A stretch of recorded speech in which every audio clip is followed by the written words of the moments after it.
चलेगा। Good morning सभी को। आवाज आ रही होगी आप लोगों को बिल्कुल सही तरीके से।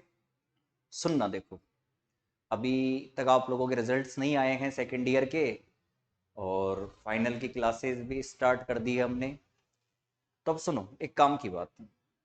ऑफलाइन बैच तो स्टार्ट हो चुके हैं, 3-4 दिन हो गए हैं, और ऑनलाइन बैच को भी अपन आज से स्टार्ट कर रहे हैं। तो सबसे पहले अपन को ये ध्यान रखना है कि फाइनल ईयर के अंदर बुक्स कौन कौन सी है। ठीक है। फिर दूसरी बात ये हमको सबसे ध्यान में रखने वाली बात है कि पहले कौन सी बुक पढ़ाएंगे, उसके बाद में कौन सी बुक पढ़ाएंगे, और तीसरे नंबर पे कौन सी बुक पढ़ाएंगे। ठीक है। तो मैं आपको बता देता हूँ कि जो आपका फाइनल ईयर है बीएससी, उस फाइनल ईयर के अंदर जो फर्स्ट पेपर है, फर्स्ट पेपर, वो फर्स्ट पेपर है आपका क्वांटम यांत्रिकी। क्वांटम यांत्रिकी वाला है, एवं स्पेक्ट्रोस्कोपी भी है, एवं स्पेक्ट्रोस्कोपी। यह आप लोगों का पहला पेपर है। फर्स्ट पेपर है आप लोगों का क्वांटम यांत्रिकी एवं स्पेक्ट्रोस्कोपी। ठीक है। 33 नंबर का पेपर है, सब जानते हैं, परिचित हैं इस चीज से कि पहला पेपर 33 का होता है, दूसरा 33 का, और तीसरा पेपर होता है 34 का। ठीक है। सेकंड पेपर की बात करें तो आप लोगों का जो सेकंड पेपर है, ये है आप लोगों का न्यूक्लियर फिजिक्स, नाभिकीय भौतिकी, नाभिकीय भौतिकी। इसमें 3 यूनिट तो आपकी न्यूक्लियर से रिलेट करती है, और जो चौथी यूनिट है आपकी वो कण यांत्रिकी से रिलेट करती है। मतलब कण भौतिकी है, आप ऐसे कह सकते हो, एवं कण भौतिकी, पार्टिकल फिजिक्स है, कण भौतिकी। ठीक है। ये वाला पेपर भी आप लोगों का 33 नंबर का ही है। ठीक। इसके बाद में आप लोगों का तीसरा जो पेपर आएगा वो है सॉलिड स्टेट फिजिक्स, ठोस अवस्था भौतिकी। ये वाला जो पेपर है ठोस अवस्था भौतिकी वाला, ये वाला पेपर है आपके 34 नंबर का, और इस तरीके से करके टोटल 100 और 50 का प्रैक्टिकल और 150 नंबर का पेपर आप लोगों का फिजिक्स का होता है। ठीक है। ये सारी चीजें आपको पता है, पहला 33, दूसरा 33, तीसरा 34 नंबर का पेपर होता है, तो इस पे कोई खास लंबी चर्चा करने की जरूरत नहीं है। पेपर आप लोगों ने एग्जाम दी है, तो आप लोगों को पेपर पैटर्न से भी आप लोग सारे के सारे परिचित होंगे, क्योंकि ये भी कोई बड़ा मुद्दा नहीं है कि पेपर किस तरीके के पैटर्न के अंदर आता है। काम की बात यह है कि ये जो तीनों के तीनों पेपर हैं वो थ्योरेटिकल पेपर हैं। ठीक है। फाइनल ईयर के अंदर लैंग्वेज ज्यादा है, और लैंग्वेज अपने आप के अंदर क्या है, इंपॉर्टेंट है। तो अपन पहले नंबर पे जो पहला पेपर है क्वांटम यांत्रिकी एवं स्पेक्ट्रोस्कोपी, ये वाला स्टार्ट करेंगे। सेकंड नंबर पे अपन हर साल पढ़ाते हैं सॉलिड स्टेट फिजिक्स, और थर्ड नंबर पर कराई जाएगी कौन सी, न्यूक्लियर फिजिक्स, क्योंकि न्यूक्लियर फिजिक्स इन दोनों के कंपेयर में बहुत आसान होती है। ठीक है। तो ये दो ही बड़े पेपर होते हैं जिनमें बहुत ज्यादा टाइम लगता है, और इनको करवाने के अंदर ही सबसे ज्यादा टाइम लगेगा, और ये दोनों ही पेपर क्या है, थोड़े टिपिकल पेपर होते हैं नाभिकीय भौतिकी एवं कण भौतिकी की तुलना के अंदर। ठीक है। तो पहले अपन क्वांटम पढ़ाएंगे, सेकंड नंबर पे सॉलिड, और थर्ड नंबर पे न्यूक्लियर और पार्टिकल फिजिक्स वाला पेपर करवाएंगे। ठीक है। चलो, बिना टाइम वेस्ट करते हुए अपन स्टार्ट करते हैं क्वांटम फिजिक्स वाला पेपर। तो मेरी बात ढंग से सुनना। देखिएगा, जो आपका क्वांटम फिजिक्स वाला पेपर है, आज तो खैर अपन थोड़ी जनरल चर्चाएं ज्यादा करेंगे, आज लिखवाएंगे भी नहीं, कल से अपन लिखवाना भी स्टार्ट करेंगे, और अपना सिस्टमेटिकली तरीके से पूरा चलता हुआ जाएगा। ठीक है। आज तो थोड़ी क्वांटम यांत्रिकी के ऊपर थोड़ी जनरल चर्चा अपन यहाँ पे करने वाले हैं। ठीक है। ध्यान देना। अगर अपन बात करें कि जो क्वांटम यांत्रिकी है, ये क्वांटम यांत्रिकी कब आई है, ये क्या बहुत ज्यादा पुरानी है, या बहुत ज्यादा ही नहीं है अभी। तो मेरी बात सुनना, कि जो क्वांटम यांत्रिकी है ये बहुत ज्यादा पुरानी नहीं है, 19वीं शताब्दी के बाद में क्वांटम यांत्रिकी का जन्म हुआ है। क्वांटम यांत्रिकी का जो जन्म है वो 20वीं शताब्दी के प्रारंभ में और 19वीं शताब्दी के अंत में किसका जन्म हुआ है, क्वांटम यांत्रिकी का जन्म हुआ है। आखिरकार क्वांटम यांत्रिकी की जरूरत क्यों पड़ी, यह भी एक सवाल उठता है कि जब हमारी क्लासिकल फिजिक्स चल रही है अच्छी खासी, तो फिर क्वांटम फिजिक्स की रिक्वायरमेंट क्यों हुई। तो मेरी बात सुनना, देखो क्या है कि 19वीं शताब्दी से पहले की बात करें अपन, तो अपन ये कहते थे कि जितनी भी घटनाएं हैं नेचर के अंदर घटित होती हैं, उन सारी घटनाओं को अपन डिफाइन कर लेते थे। किसके आधार पर हम डिफाइन करते थे उनको? न्यूटन की गति के नियमों के आधार पर हम डिफाइन कर लेते थे। यानी मैं कहूं कि 19वीं शताब्दी से जो पहले का टाइम पीरियड है, तो वहां जितनी भी घटनाएं इवेंट्स होते थे, उन घटनाओं की व्याख्या अपन किसके द्वारा करते थे? अपन करते थे क्लासिकल फिजिक्स के द्वारा, यानी न्यूटोनियन मैकेनिक्स के द्वारा, यानी न्यूटन की गति के नियमों के आधार पर हम उनकी व्याख्या करते थे। पर क्या हुआ कि जैसे ही 19वीं शताब्दी का अंत होता है और 20वीं शताब्दी का प्रारंभ होता है, तो इस प्रकृति के अंदर कुछ घटनाएं ऐसी घटित हुई, उन घटनाओं की व्याख्या क्लासिकल फिजिक्स करने में असफल हो गया।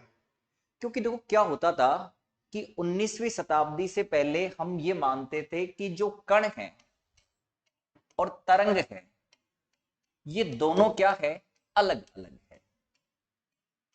ये दोनों क्या है? अलग अलग है। 19वीं शताब्दी से पहले, 19वीं शताब्दी से पहले यह माना जाता था कि कण अलग है और तरंग अलग है, ठीक है। और जो कण है, उस कण की व्याख्या की जाती है किसके आधार पर? न्यूटन के नियमों के आधार पर, या फिर अपन कह सकते हैं क्लासिकल फिजिक्स के आधार पर, यानी चिर सम्मत भौतिकी के आधार पर, या फिर ऐसे बोल सकते हो न्यूटोनियन मैकेनिक्स के आधार पर कण की व्याख्या की जाती है। और तरंग की प्रकृति है वो मैक्सवेल के समीकरणों के आधार पर निर्धारित होती है। ये किस पर आधारित होती है? मैक्सवेल इक्वेशन पर क्या होती है? आधारित होती है। और कण और जो तरंग है वो दोनों क्या है? अलग अलग हैं। ऐसा 19वीं शताब्दी से पहले माना जाता था, ठीक है। फिर क्या हुआ कि कुछ घटनाएं नेचर के अंदर, या फिर अपन ऐसे कहें कि कुछ प्रयोग इस प्रकार के हुए जिनकी व्याख्या क्लासिकल फिजिक्स करने में फेल हो गया। और उन प्रयोगों के अंदर जो पहला प्रयोग था वो था कृष्णिका ऊर्जा वितरण वक्र को समझाने का। कृष्णिका ऊर्जा वितरण वक्र।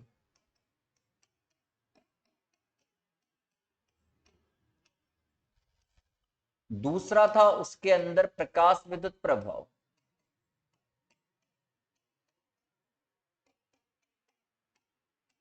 कॉम्पटन प्रभाव।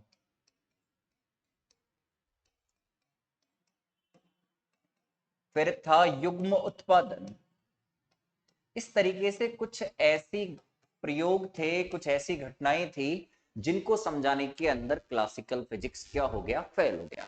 क्लासिकल के रूल्स यहाँ पे आते ही समझा, जब अपन इनको समझाते हैं, इनके निष्कर्षों की व्याख्या करते हैं, तो क्लासिकल फिजिक्स यहाँ पे आके पूर्ण रूप से क्या हो जाता है? ब्रेक हो जाता है, टूट जाता है।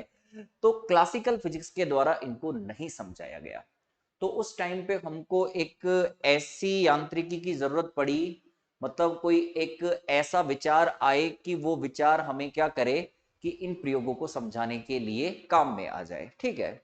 तो उसी टाइम पे लगभग 1900 सन के अंदर, 1900 की बात करते हैं, लगभग डेट भी दी जाती है कि 14 दिसंबर 19 को जो मैक्स प्लांक है, उस मैक्स प्लांक वैज्ञानिक के द्वारा क्वांटम यांत्रिकी की नींव रखी गई। मैक्स प्लांक ने क्वांटम यांत्रिकी की नींव रखी। क्वांटम यांत्रिकी का जो जनक है, अपन कह सकते हैं कि उसकी नींव रखने वाला है वो कौन है? मैक्स प्लांक है। ये मैक्स प्लांक है, इसने एक विचार दिया था, इसका एक विचार था, और उस विचार के आधार पर ही क्वांटम यांत्रिकी का क्या हो गया? जन्म हो गया। इनका यह विचार था कि जो विद्युत चुंबकीय विकिरणें होती है, वो सतत ना होकर क्या होती है? ऊर्जा के छोटे छोटे पैकेट के रूप में होती है, कंटिन्यूअसली नहीं होती। एनर्जी के छोटे छोटे पैकेट के रूप में होती है। और उन्हीं पैकेट को अपन क्या बोलते हैं? क्वांटा कहते हैं, या फिर क्या बोलते हैं? फोटोन कहते हैं। और उस क्वांटा वर्ड से ही कौन इंट्रोड्यूस होती है? क्वांटम मैकेनिक्स क्या होती है? इंट्रोड्यूस होती है। और ये जो मैक्स प्लांक ने सबसे पहले क्वांटम यांत्रिकी की नींव रखी, और कौन से प्रयोग को समझाने के आधार पर क्वांटम यांत्रिकी की नींव रखी गई? तो कृष्णिका ऊर्जा वितरण वक्र को समझाने के आधार पर क्वांटम यांत्रिकी की नींव रखी गई, किसके द्वारा? मैक्स प्लांक के द्वारा। तो हम ये कह सकते हैं कि जैसे ही 19वीं शताब्दी का अंत होता है या 20वीं शताब्दी का प्रारंभ होता है, तो जो प्रायोगिक घटनाएं हैं, उन प्रायोगिक घटनाओं के अंदर जो कृष्णिका ऊर्जा वितरण वक्र है, उसको समझाने के प्रयासों के आधार पर ही क्वांटम यांत्रिकी की नींव रखी। और क्वांटम यांत्रिकी की नींव जो रखने वाला वैज्ञानिक था, वो कौन था? मैक्स प्लांक था। ठीक है। फिर इसके बाद में इन्होंने प्रकाश वैद्युत प्रभाव, कॉम्पटन प्रभाव, युग्म उत्पादन जैसी घटनाओं को भी क्या किया? अपने विचार के आधार पर समझाया। तो ऐसा कहा जाता है कि मैक्स प्लांक ही क्या है? क्वांटम यांत्रिकी का एक प्रकार से नींव रखने वाला वैज्ञानिक है। ठीक है। कौन से प्रयोग को समझाकर मैक्स प्लांक ने क्वांटम यांत्रिकी की नींव रखी थी? कृष्णिका वितरण प्रभाव को समझाने के प्रयासों से। ठीक है। क्या विचार था इनका? इनका विचार था कि जो विद्युत चुंबकीय विकिरणें होती है, वो सतत ना होकर ऊर्जा के छोटे छोटे पैकेट के रूप में होती है, और एनर्जी के उन छोटे छोटे पैकेट को ही क्या कहते हैं? फोटोन कहते हैं, या फिर क्या कहते हैं? क्वांटा कहते हैं। और इसी विचार के आधार पर क्वांटम यांत्रिकी का निर्माण हुआ। ठीक है। तो क्या होता है, एग्जाम के अंदर कई बार ये पूछ लेता है कि क्वांटम यांत्रिकी का विकास क्रम समझाइए। तो आप विकास क्रम के अंदर ये सारी बातें बोल सकते हो कि 19वीं शताब्दी से पहले हम ऐसे कहते थे कि जितनी भी घटनाएं हैं, वो हम न्यूटन के नियम के आधार पर समझ लेते थे। जैसे एक कार चल रही है, तो ये 15 मिनट बाद में इस रफ्तार से चल रही है, तो 15 मिनट बाद में इतनी दूरी तय कर लेगी। ये सब हम न्यूटोनियन मैकेनिक्स के द्वारा ज्ञात कर सकते हैं। बारिश हो रही है, तो जैसे भी घटनाएं हैं नेचर के अंदर, उन सारी घटनाओं की व्याख्या हम कर लेते थे, किसके द्वारा? क्लासिकल फिजिक्स के द्वारा। पर क्या हुआ कि 19वीं शताब्दी के अंत और 20वीं शताब्दी के आरंभ में जो घटनाएं हुई, जो प्रयोग हुए, उनको समझाने के लिए जब क्लासिकल फिजिक्स का उपयोग करते हैं, तब हमें पता चलता है कि क्लासिकल फिजिक्स यहाँ पे आके ब्रेक हो जाती है, टूट जाती है।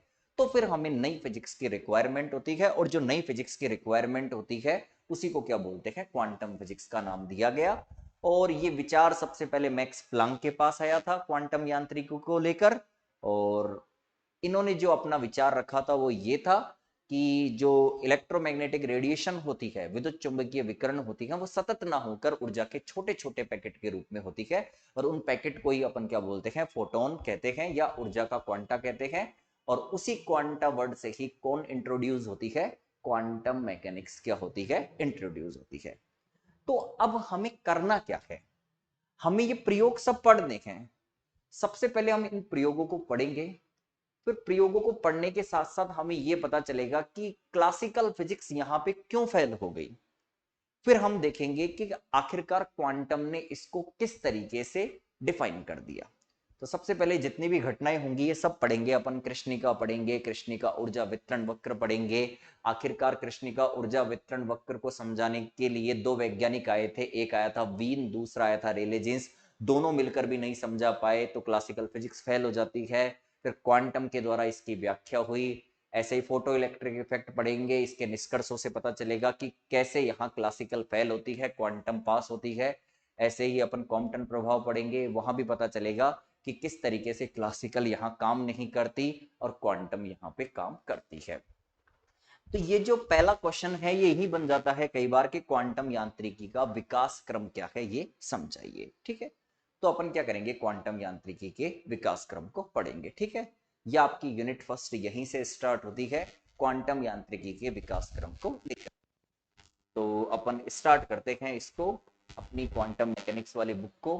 फर्स्ट पेपर है ये। ठीक है।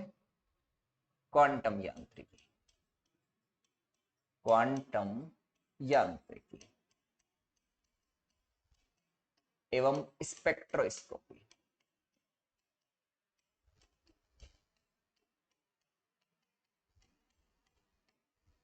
ठीक है। 33 नंबर का पेपर है ये। ठीक है। वही 4 यूनिट है। यूनिट फर्स्ट सबसे पहले, और जो आपकी फर्स्ट हेडिंग है वो यही है, क्वांटम यांत्रिकी का उद्भव। क्वांटम यांत्रिकी का उद्भव। ठीक है, एक चीज और देख, क्लासिकल फिजिक्स टूटती है, उसकी दो वजह होती है। हाँ जी सुनना, जो चिर संबद्ध भौतिकी है उसके टूटने की दो वजह होती है। पहली वजह सुनना,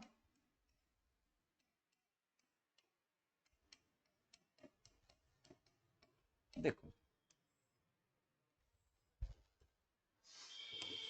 अगर अपन क्लासिकल फिजिक्स की बात करें तो ये क्लासिकल फिजिक्स क्या करती है, स्थूल आकार के कणों के लिए ही काम करती है।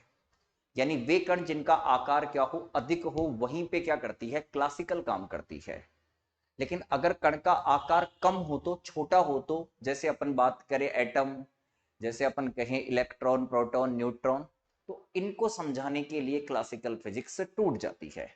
तो कण का आकार जब छोटा होता है तो उस कंडीशन के अंदर अपन किसको इंट्रोड्यूस करते हैं, क्वांटम फिजिक्स को इंट्रोड्यूस करते हैं।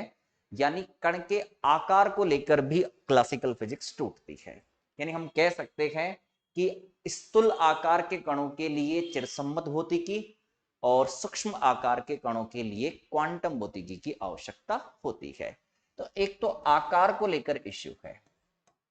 दूसरा क्या होता है, दूसरी बात करें तो वेग को लेकर भी बहुत बड़ा इश्यू होता है। क्या होता है, देखो दैनिक जीवन में जितनी भी घटनाएं होती है वो सारी की सारी घटनाएं हमने देखी है, तो उन घटनाओं के अंदर जो वेग होता है वो प्रकाश के वेग से क्या होता है, कम होता है। वेग क्या होता है, प्रकाश के वेग से कम होता है। और हम क्या करते हैं कि जो भी वेग अप्रोच करते हैं डेली लाइफ के अंदर, वो वेग प्रकाश के वेग से कम होता है। लेकिन अगर हम कहें कि वेग प्रकाश के वेग के बराबर हो जाए, लगभग बराबर, बराबर तो मत बोलो, आप क्या कहो, लगभग बराबर। लगभग बराबर का मतलब है कि प्रकाश के वेग का 80%, 90%, 10%, 40%, 50%। तो उस कंडीशन के अंदर क्या होता है कि ये जो क्लासिकल फिजिक्स है ये काम नहीं करती।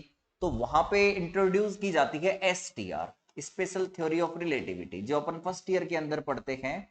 एसटीआर आपेक्षिकता का विशिष्ट सिद्धांत वाले चैप्टर के अंदर। तो वहां पे फिर इंट्रोड्यूस होती है क्या, क्लासिकल, सॉरी, वहां पे इंट्रोड्यूस होती है स्पेशल थ्योरी ऑफ रिलेटिविटी। तो दो रीजन होते हैं, एक तो वेग को लेकर और एक आकार को लेकर। ठीक है, जब आकार की बात करते हैं तो सूक्ष्म आकार के कणों के लिए अपन इंट्रोड्यूस करते हैं किसको, क्वांटम फिजिक्स को। और अगर वेग प्रकाश के वेग के बराबर होता है लगभग, तो उस कंडीशन के अंदर क्या होता है, स्पेशल थ्योरी ऑफ रिलेटिविटी को क्या किया जाता है, इंट्रोड्यूस किया जाता है। और बात करते हैं, एक छोटी सी जनरल चर्चा और करते हैं अपन, क्या होती है, देखो मान लीजिए आपको किसी ट्रेन के अंदर बिठा दिया जाए, एक ऐसी ट्रेन के अंदर बिठा दिया जाए जो लगभग प्रकाश के वेग के बराबर वेग से गति कर रही है। मैं ये नहीं कह रहा कि प्रकाश के वेग के बराबर वेग से गति कर रही है, लगभग प्रकाश के वेग के बराबर वेग से गति कर रही है। तो क्या होता है कि जब आप एक ऐसे ट्रेन में बैठे हुए हो जिसका वेग लगभग प्रकाश के वेग के बराबर हो, तो उस कंडीशन के अंदर क्या होता है कि इतनी रफ्तार से जब वो ट्रेन चल भी जाए, ठीक है, एक कल्पना करो आप इस चीज को कि उस रफ्तार से जब ट्रेन चल भी जाए, तो उस कंडीशन के अंदर क्या होता है, जितने भी रेड सिग्नल होते हैं ना, वो सारे के सारे ब्लू हो जाते हैं। और जितने भी ब्लू सिग्नल होते हैं वो सारे के सारे कैसे हो जाते हैं, रेड हो जाते हैं। आपको पता है कि जैसे अपन कहीं पे भी जाते हैं, जैसे रेड लाइट्स अपन को मिलती है, blue light, sorry green light मिलती है अपन को। तो जैसे मान लो आप जयपुर जा रहे हो और वहां पे आप बाइक से हो या कार से हो और वहां देखते हो रेड सिग्नल दिखता है अपन को, ग्रीन सिग्नल दिखता है अपन को। तो रेड होता है तो अपन रुक जाते हैं, ग्रीन होता है तो अपन निकल जाते हैं। ठीक है, तो वहां पे जो अपनी गाड़ी का वेग होता है वो क्या होता है, बहुत कम होता है। यानी लाइट ऑफ वेलोसिटी के की तुलना करें अपन तो उसके कंपेयर के अंदर वो वेलोसिटी क्या होती है, बहुत ज्यादा कम होती है। तो उस वेग को आप क्या कर सकते हो, नेगलेट भी कर सकते हो। उस प्रकार के वेग को अपन क्या कर सकते हैं, नेगलेट कर सकते हैं। तो उस कंडीशन के अंदर क्या होता है कि जो रेड सिग्नल होता है वो अपन को रेड ही दिखाई देता है, ग्रीन सिग्नल अपन को ग्रीन ही दिखाई देता है। पर मान लीजिए आप एक ऐसी ट्रेन के अंदर यात्रा कर रहे हो जिसका वेग प्रकाश के वेग को अप्रोच कर जाए, तो वहां पे रेड सिग्नल तो सारे ब्लू हो जाते हैं, और जितने भी ब्लू सिग्नल होते हैं वो सारे के सारे कैसे हो जाते हैं, रेड हो जाते हैं। या ऐसे कह सकते हो कि जितने भी रेड सिग्नल ग्रीन हो जाते हैं, ग्रीन सिग्नल क्या होते हैं, रेड हो जाते हैं। तो वहां पे फिर एक्सीडेंट होने का खतरा हो सकता है, ठीक है ना। लेकिन हम इतना वेग अप्रोच ही नहीं कर पाएंगे तो अपन को ऐसा दिखाई ही नहीं देगा, ठीक है। तो वहां कलर का भी वो होता है, क्या नाम से, कि रेड ब्लू दिखता है, ब्लू कैसा दिखाई देता है, रेड दिखाई देता है। पर वेलोसिटी कितनी होनी चाहिए, वो लाइट ऑफ वेलोसिटी को क्या करनी चाहिए, अप्रोच करनी चाहिए, ठीक है। तो ऐसा भी क्वांटम वर्ल्ड के अंदर कहा जाता है। और एक चीज बताऊं मैं आपको बड़ी जबरदस्त इसके पीछे की, देखो रियल वर्ल्ड के अंदर क्या होता है कि जितनी भी घटनाएं होती है उनमें अपन वेग कितना अप्रोच करते हैं, बहुत कम वेग अप्रोच करते हैं, ठीक है ना। 40 किलोमीटर, 50, 60, 70, 80, इतना ही। और जब अपन क्वांटम की बात करें तो वहां पे अपन वेग भी क्या करते हैं, हाई वेलोसिटी को अगर अपन अप्रोच करते हैं ना। तो एक चीज मैं और आपको बताऊं, इसके अंदर देखो क्या होता है। जैसे सबको ये लगता है ना कि ये एक ही यूनिवर्स है पूरा का पूरा, ऐसा लगता है ना कि भाई ये एक ही यूनिवर्स है, ठीक है। लेकिन एक विचार और है, एक बिलीव सिस्टम और है मल्टीपल यूनिवर्स को लेकर। मल्टीपल यूनिवर्स को लेकर जो बात की जाती है वो ऐसा कहते हैं, कुछ वैज्ञानिकों का ये मानना है कि एक यूनिवर्स ना होकर क्या होते हैं, मल्टीपल यूनिवर्स होते हैं। अब मल्टीपल यूनिवर्स होते हैं इसका मतलब क्या है, सुनना। मल्टीपल यूनिवर्स का मतलब ये होता है कि मान लीजिए किसी एक यूनिवर्स के अंदर अपन कुछ कर रहे हैं, तो हो सकता है किसी दूसरे यूनिवर्स के अंदर अपन उस टाइम पे पता नहीं क्या कर रहे हो। अब अपन को पता है कि इस यूनिवर्स के अंदर इस टाइम पे आप को मैं पढ़ा रहा हूं, तो हो सकता है किसी दूसरे यूनिवर्स के अंदर मैं इस टाइम पे कुछ और कर रहा हूंगा। तो ये जो क्वांटम वर्ल्ड है, इस क्वांटम वर्ल्ड के अंदर क्या होता है, मल्टीपल यूनिवर्स की भी क्या की जाती है, कल्पना बताई जाती है, ठीक है। और मैं आपको बात करूं तो ये जो क्वांटम वर्ल्ड होता है, इस क्वांटम वर्ल्ड के अंदर एक बात और आती है। वो क्या आती है, सुनना। ये जो हमारा क्वांटम वर्ल्ड होता है इसके अंदर ऐसा भी माना जाता है कि हर कोई क्या होता है, एक दूसरे से कनेक्ट होता है। हर कोई एक दूसरे से कनेक्ट होने का मतलब क्या होता है, मैं आपको बताऊं। अगर मान लो मेरा जन्म नहीं होता, अगर मान लो मेरा जन्म नहीं होता, तो इस टाइम पे आप मुझसे फिजिक्स नहीं पढ़ रहे होते। हो सकता है इस टाइम पे आप कुछ और ही कर रहे होंगे, ठीक है ना। अगर मेरा जन्म नहीं होता तो इसका मतलब आप लोग किससे कनेक्ट हो इस टाइम को लेकर, मुझसे कनेक्ट हो। मान लो मेरे पिताजी का ही जन्म नहीं हुआ होता तो मेरा भी जन्म नहीं हुआ था, ठीक है। तो फिर उस कंडीशन के अंदर भी आप इस टाइम पे नहीं पढ़ रहे होते, तो आप किससे कनेक्ट कर गए, आप कनेक्ट कर गए मेरे पिताजी से। मान लो मेरे पिताजी के पिताजी का भी जन्म नहीं होता, तो उस कंडीशन के अंदर भी आप मुझसे ना पढ़ रहे होते, तो उस कंडीशन के अंदर भी अपन क्या कहते कि अपन ये कहते उस कंडीशन के अंदर भी कि इस टाइम पे आप मेरे पास नहीं पढ़ रहे होते, तो आप सीधे किससे कनेक्ट हो गए, आप सीधे कनेक्ट हो गए मेरे पिताजी के पिताजी से। तो इस यूनिवर्स के अंदर क्या होता है कि हर कोई एक दूसरे से क्या है, कनेक्ट है। हर कोई एक दूसरे से कनेक्ट है। आप मेरे से कनेक्ट हो, मेरे फादर से कनेक्ट हो, उनके फादर से कनेक्ट हो, एक कनेक्शन सिस्टम क्या हुआ है, इस यूनिवर्स के अंदर जुड़ा हुआ होता है, ठीक है। और भी एक क्वांटम वर्ल्ड के अंदर बहुत ही रोचक बात दिखाई जाती है कि क्वांटम वर्ल्ड के अंदर जो पार्टिकल होते हैं, एक पार्टिकल पे इफेक्ट होने के कारण दूसरे पार्टिकल पर भी क्या होता है, इफेक्ट होता है। चाहे वो पार्टिकल कांटेक्ट में ना हो, जैसे मान लो एक पार्टिकल है ये और दूसरा पार्टिकल है ये फिजिकल कांटेक्ट के अंदर नहीं है। अगर ये पार्टिकल और ये पार्टिकल एक दूसरे से हजारों लाखों किलोमीटर दूर है, तो उस कंडीशन के अंदर अगर ये वाला पार्टिकल अगर क्लॉकवाइज रोटेट कर रहा है, तो ये वाला पार्टिकल क्या कर रहा होगा, एंटी क्लॉकवाइज रोटेट कर रहा होगा। यानी एक पार्टिकल दूसरे पार्टिकल को भी क्या करता है, क्वांटम वर्ल्ड के अंदर इफेक्ट करता है। पर ऐसी चीज हमें यहाँ पे देखने को ज्यादा नहीं मिलेगी। हाँ, अपन को एक घटना देखने को मिलती है। जैसे अपन कहते हैं कि जैसे एक ये मेरे सामने दीवार है, ठीक है। अगर मैं यहां से चलूंगा तो इस दीवार से टकरा कर क्या हो जाऊंगा, वापिस आ जाऊंगा। लेकिन क्वांटम वर्ल्ड के अंदर क्या होता है कि अगर मैं क्वांटम वर्ल्ड के अंदर जाऊं और इस दीवार की तरफ जाऊं, तो मैं इस दीवार को पार करके बाहर निकल सकता हूं। यानी क्वांटम वर्ल्ड के अंदर ऐसा कहा जाता है कि जब भी कोई पार्टिकल या ऑब्जेक्ट गति करता है और गति करके वो मान लो किसी अवरोध के पास में जाता है तो वो अवरोध के अंदर सुरंग बनाकर क्या होता है, एक स्थान से दूसरे स्थान पर निकल जाता है। लेकिन अगर अपन ऐसे कहें कि रियल वर्ल्ड की बात करें, तो रियल वर्ल्ड के अंदर मान लो ये एक पहाड़ है, ठीक है, अगर मुझे यहां से यहां जाना है तो मुझे क्या, किसकी जरूरत पड़ेगी, एनर्जी की रिक्वायरमेंट होगी। अगर मेरे पास एनर्जी होगी तो मैं इसको पार करके यहां से यहां पहुंच जाऊंगा। लेकिन क्वांटम वर्ल्ड ये कहता है कि मैं इसके अंदर बिना इसको चढ़कर पार किए इसके अंदर एक सुरंग बनाकर यहां से यहां निकल जाता हूं। तो ऐसी घटनाएं तो अपन काफी सारी यहां पे यूनिट सेकंड और यूनिट थर्ड के अंदर पढ़ने वाले हैं। सुरंगन प्रभाव आएगा अपने पास में, विभव सीढ़ी आएगी, आयताकार विभव प्राचीर आएगा, वर्ग विभव कूप आएगा, तो वहां ऐसी घटनाओं के बारे में बात की जाएगी। फिलहाल तो आपका टॉपिक ये है कि क्वांटम यांत्रिकी का उद्भव, और ये पहला क्वेश्चन ही बन जाता है, कई बार सीधा पूछ लेता है क्वेश्चन कि क्वांटम यांत्रिकी का विकास क्रम समझाइए, आखिरकार क्वांटम यांत्रिकी का उद्भव किस तरीके से हुआ, तो वो समझाना है। तो वो बहुत सिंपल है। कैसे है, 19वीं शताब्दी से पहले न्यूटोनियन मैकेनिक्स काम में आती थी कण को समझाने के लिए, और तरंग को समझाने के लिए क्या काम में आती थी, मैक्सवेल के समीकरण। यानी कण और तरंग क्या थे, अलग अलग थे। लेकिन जैसे ही 19वीं शताब्दी का अंत और 20वीं शताब्दी का प्रारंभ होता है तो कुछ घटनाएं ऐसी घटित है, जैसे कृष्णिका प्रयोग है, प्रकाश विद्युत प्रभाव है, कॉम्पटन प्रभाव है, युग्म प्रभाव, युग्म उत्पादन है, इनको समझाने के अंदर क्लासिकल फिजिक्स टूट जाती है। यानी इनके प्रयोगों के निष्कर्षों को समझाने में क्लासिकल फिजिक्स ब्रेक हो जाती है। तो वहां पे अपन को नई फिजिक्स की रिक्वायरमेंट होती है, और उसी नई फिजिक्स को अपन क्या बोलते हैं, क्वांटम फिजिक्स।